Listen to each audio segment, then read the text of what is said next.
आज एकादशी का व्रत है तो मैं आपको अजय एकादशी की कथा सुनाने जा रही हूँ। कांति पुत्र युधिष्ठिर कहने लगे, हे जनार्दन, भाद्रपद कृष्णा एकादशी का क्या नाम है तथा उसकी विधि और महात्म्य क्या है।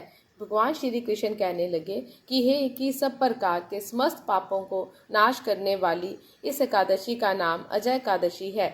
इसके व्रत को करने से मनुष्य सब पापों से मुक्त हो जाता है।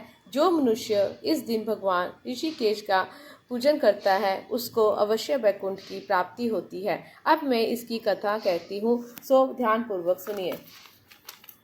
प्राचीन काल में ऋषचंद्र नामक एक चक्रवर्ती राजा राज्य करता था। उसने किसी कर्म के वशीभूत होकर अपना सारा राज्य व धन त्याग दिया, साथ ही अपने स्त्री पुत्र तथा स्वयं को भी बेच दिया। वह राजा चांडाल का दास बनकर सत्य को धारण करता हुआ मृतकों का वस्त्र ग्रहण करता रहा, मगर किसी प्रकार की सत्य से विचलित नहीं हुआ।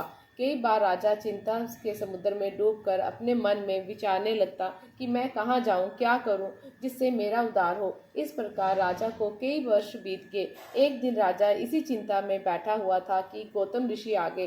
राजा ने उनको देखकर प्रणाम किया और अपनी सब दुख भरी कहानी सुनाई। राजा की ये बात सुनकर गौतम ऋषि कहने लगे कि हे राजन, तुम्हारे भाग्य से आज से 7 रोज बाद भाद्रपद कृष्ण पक्ष की अजय नाम की एकादशी आएगी। तुम विधि पूर्वक उसका व्रत करो। इस व्रत के पुण्य के प्रभाव से तुम्हारे समस्त पाप नष्ट हो जाएंगे।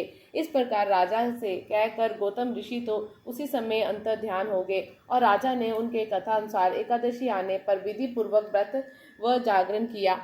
इस व्रत के प्रभाव से राजा के समस्त पाप नाश हो गए।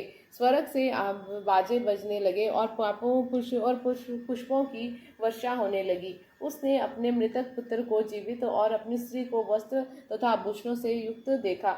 उस व्रत के प्रभाव से उसको पुनः राज्य मिल गया और अंत समय में अपने परिवार से ही स्वर्ग हो गया। हे राजन, ये सब अजय एकादशी के प्रभाव से ही हुआ। अतः जो मनुष्य यत्न के साथ विधि पूर्वक इस व्रत को करते हुए रात्रि जागरण करते हैं, उनके समस्त पाप नष्ट होकर अंत में वे स्वर्ग लोक को प्राप्त होते हैं। इस एकादशी की कथा के श्रावण मात्र से अश्वमेध यज्ञ का फल प्राप्त होता है। बोलो जय श्री कृष्ण।